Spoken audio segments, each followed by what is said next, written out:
हाल ही में नैना का विवाह हुआ था और उसने अपने पति और ससुराल वालों के साथ एक जॉइंट फैमिली में रहना शुरू कर दिया था।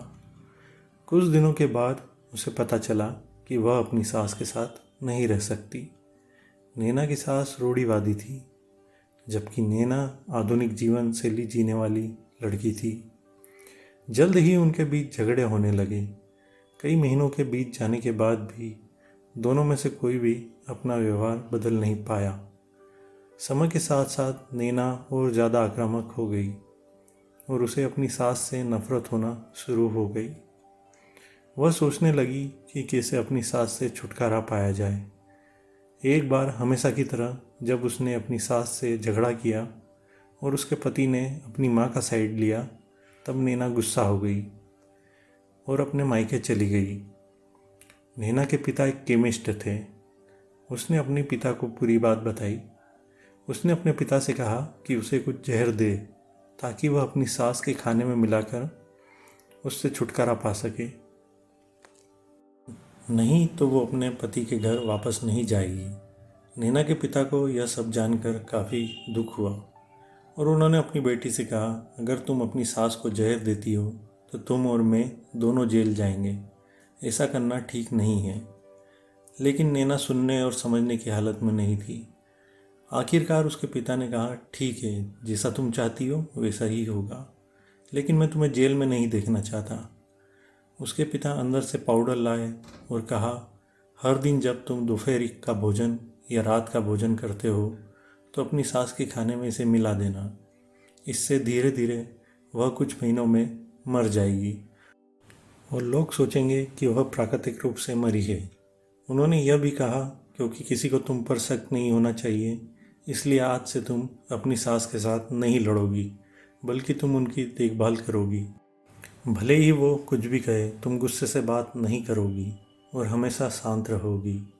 नैना सहमत हो गई और अपने ससुराल वापस आ गई और अपने पिता की सलाह के अनुसार उसने अपनी सास के खाने में पाउडर मिक्स करना शुरू कर दिया और बड़े ही प्यार के साथ बात करना शुरू कर दिया।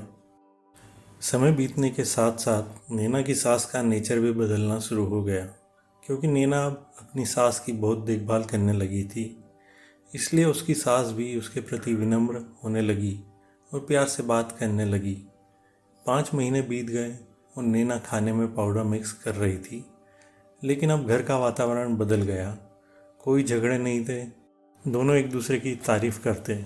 अब ऐसा लगता था मानो दोनों का रिश्ता माँ और बेटी का रिश्ता हो। अब नैना को चिंता होने लगी कि पाउडर की वजह से उसकी सास जल्द ही मर सकती है। वह अपने पिता के घर पर गई और उनसे कहा, पिताजी, कृपया मुझे उस जहरीले पाउडर के प्रभाव को ठीक करने के लिए इलाज बताएं। मैं अपनी सास को खोना नहीं चाहती। वह मेरी माँ की तरह है और मैं उससे अब बहुत प्यार करती हूँ। उसके पिता मुस्कुराए और कहा, कौन सा जहर? मैंने तुम्हें बस एक स्वीटनर दिया था। नैना हैरान थी और उसने अपने पिता से पूछा कि उन्होंने ऐसा क्यों किया। पिता ने कहा, बेटा, अगर तुम किसी दूसरे इंसान से प्यार चाहते हो तो तुम्हें भी उसे प्यार देना होगा।